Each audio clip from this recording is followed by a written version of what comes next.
Hello everyone, how's it going? In this video, we're going to cover Tesla trading under the ticker symbol TSLA. So of course, if you're watching this video, you already know that Tesla has been one of the most legendary companies in the recent years. Really, it's been one of the most valuable companies ever created and ever traded. One of the only, if not the only, EV pure play companies that is profitable. It has created a paradigmic shift for car industries and consumers alike because people now want to buy EV cars. They're no longer skeptical of that section of the industry. They think that this might have a future, at least for the short and medium term. And this has allowed further diversification of other product lines for Tesla. So, over the past 24 months, things have been fairly good for the company, relatively speaking, at least compared to the industry and the market at large, or shall I say, the economy at large. Things have been certainly not always rosy, but it also didn't collapse like did many other companies. And if we look at the past, like the recent past as well, Tesla has been having a fairly bumpy road until 2020.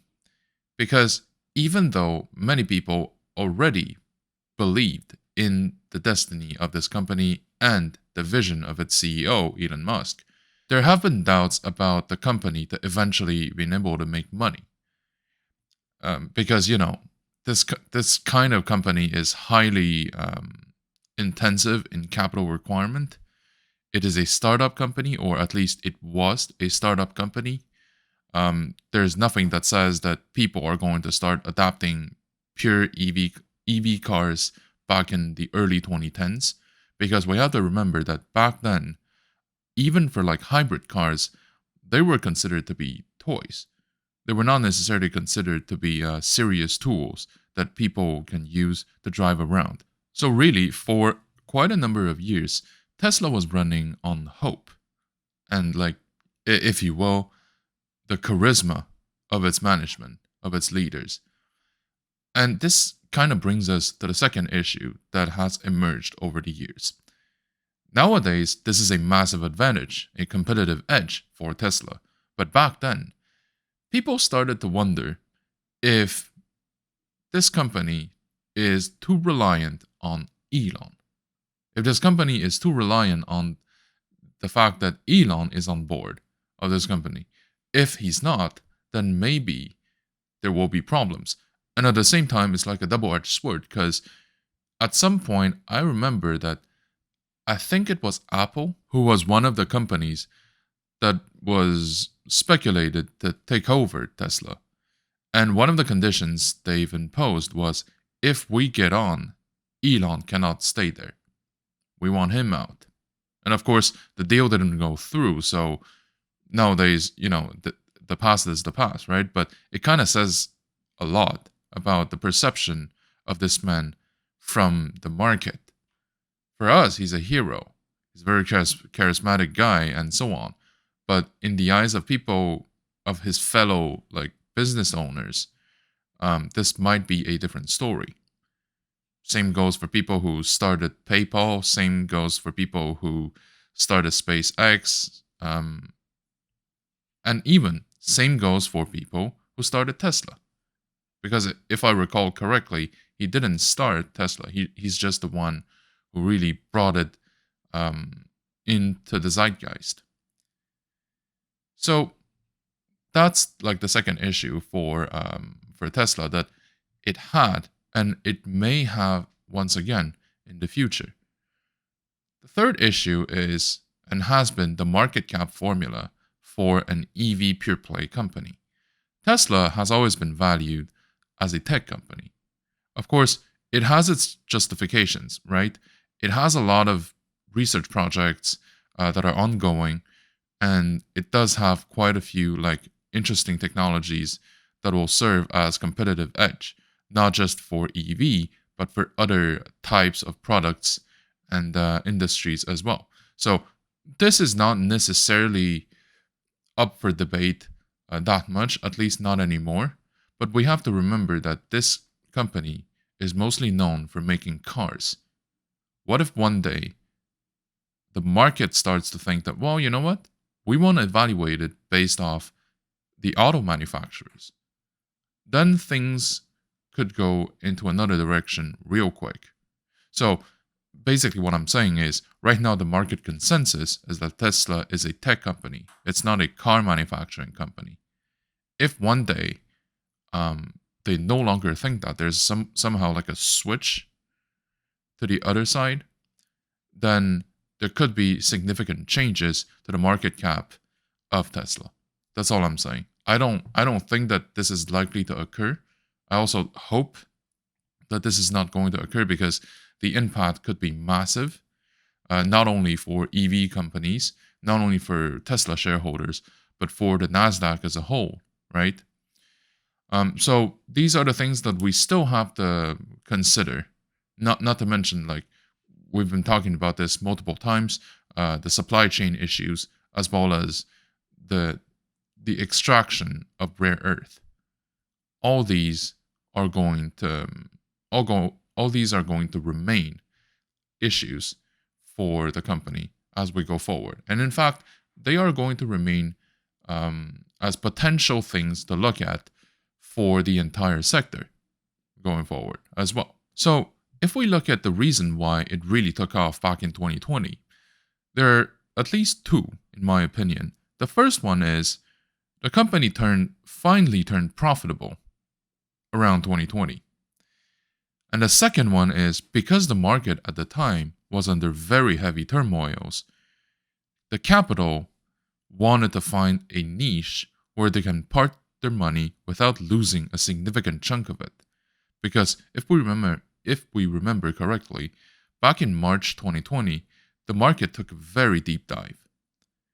This kind of dive spooked a lot of institutional money, and they wanted to go to other places rather than like the blue chips or the oil and gas and so on. Well, actually, oil and gas may be a bad example because people who put their money into like oil tank stocks, they've made a lot of money back then. But if your money was into stocks that are related to the real economy, things were not very rosy. So that's why a lot of it went into EV.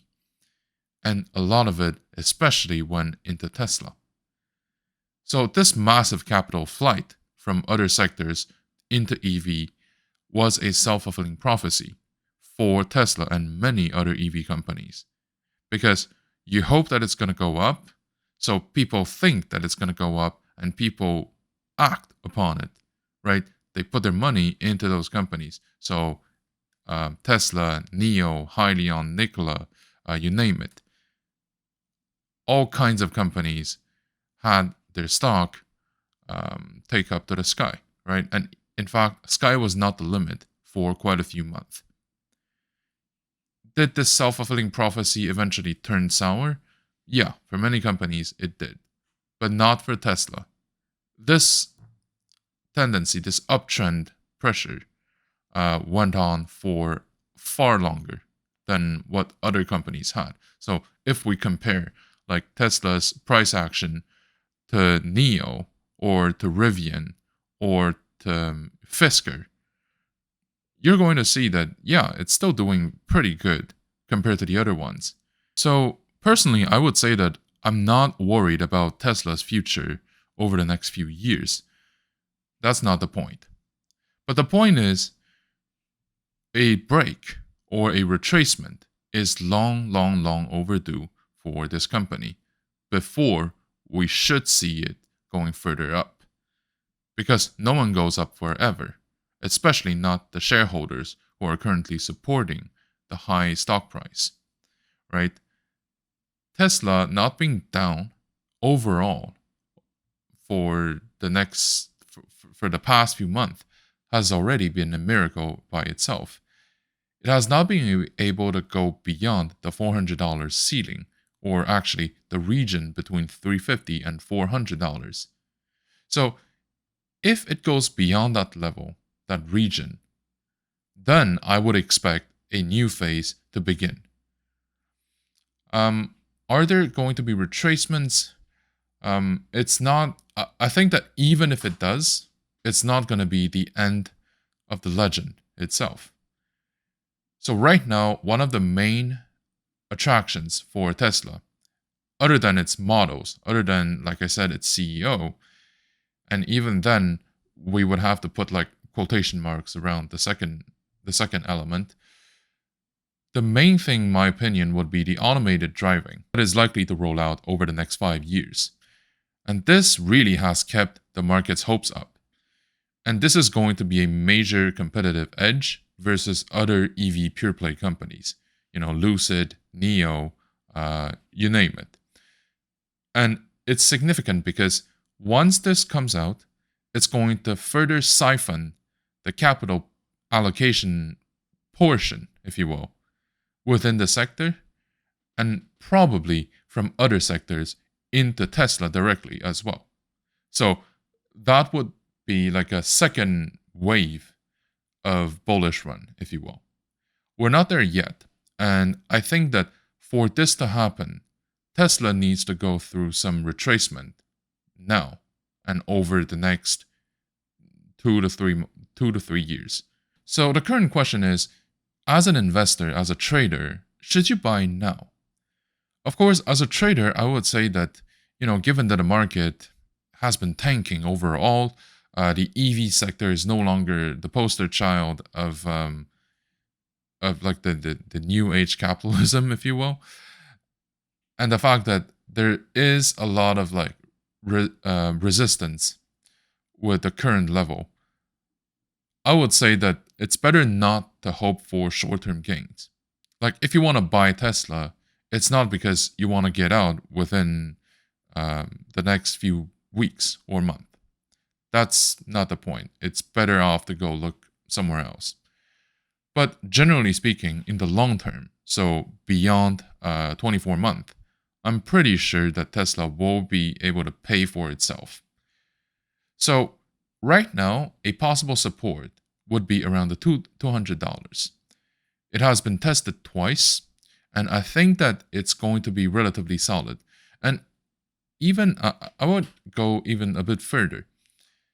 If it can go down to up to like the mid hundreds, so 150, 160, before going back up, I would consider this an acceptable retracement if the overall market has been tanking, if we know that the sector-wide issues have been going on still. For example, the short supply of semiconductors or potential logistic issues regarding the rare earth and so on. So if these issues still persist, I would say that a retracement to like $200 or $150 would be reasonable. And by then, it would probably be considered as excellent entry points. If we don't get there, I would say that we can start buying now, but to make sure that your allocation is spread over the next 12 months. Because if there's any retracement that is poised to happen, I think that they will happen within the next 12 months. So for how much should you buy Tesla? Overall, I would recommend to have an exposure between 5 to 8% with a diversified portfolio. Now, given the current market environment, I believe that the equity market is in a vast phase of correction, especially when it comes to tech and growth type equities. The financial market has been living and breathing thanks to the continuous creation of new capital, with different waves of quantitative easings, which will have consequences on the price of assets as well as their yields. With the interest rates kept relatively low over the years and the increase of amount of capital in circulation, this will keep putting significant pressure on the profit that we can expect in investment products across the board. And this, by the way, is a reality that may shift in the years to come if the interest rate of core infrastructures within our globally financialized system increases. It's useful to remember that the market doesn't represent the real economy, and of course, the real economy doesn't always reflect in the stock performance, since the name of the game here is ultimately called supply and demand, which depends on a whole bunch of factors that go way beyond our own control.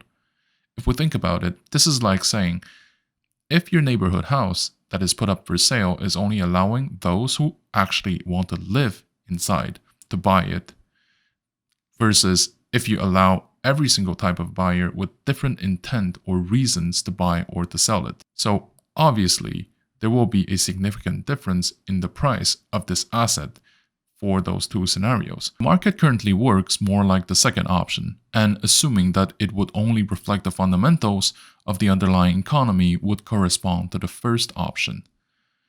There are a few elements that are considered to be the reasons. The first one is the significant increase of amount of money printed by the central banks around the world, which is then distributed to the banks, with the expectation that they will be loaned to businesses. Normally, that's a good thing, but with a lack of opportunities in the real economy, the significant portion of that money actually went back to the financial system to buy up the price of existing assets. Now that the QEs have been wrapping up or ended around the world, I think that this drive behind asset price may no longer be as relevant as it is right now for the future. It is now compensated by the arrival of capital from one region to another, and from one sector to another even within the same jurisdiction. With the increase of tensions around the world, capital is always looking for a safe haven to park their money into, not just for a place to grow the nominal value, but with a currency that tends to keep its purchasing power as well. The third factor is the creation or the birth of artificial bubbles, either maintained by the market trends built up over the years or out of necessity. Capital needs to find a place to stay. Some good examples of this would include the EV sector in the 2020 and the oil and gas securities when there are tensions around the world. Either way, when it comes to the price trends of the market, the degree of uncertainty is a key drive behind the price fluctuations, and that is likely going to increase as we go on from there. When companies announce that they are going to enter or exit different markets, or that they will be trading on different platforms and exchanges, this can all have significant ramifications on the price of this asset. Some of the considerations to have when operating in this context include having a clear view of what is going on, especially regarding the cash flow and the capital flow, and avoid certain potential pitfalls. One of these is to be careful with short positions. Inherently, short positions are riskier than long positions, as the downside of long positions is limited, whereas the short positions can lose you as much money as the stock price may reach, which is infinite. On top of that, we're now seeing a new phenomenon with short squeezes, involving a group of retail traders propping the stock price up, forcing short sellers to recover their positions. Sometimes the attempt will not succeed, but sometimes they end up in very spectacular success. Something else to consider is to treat tech stocks with care. To start, ask questions when the price of a security skyrockets without real fundamentals. It doesn't mean that you shouldn't be touching it with a 10-foot pole, but it does mean that there should be a difference between the decision of long-term holding and short-term trading. Either way, a rule of thumb is that each position should be structured in a way so that their individual performances will never affect the portfolio's stability. Thank you for watching. If you like my content, please like, comment, and subscribe to my channel.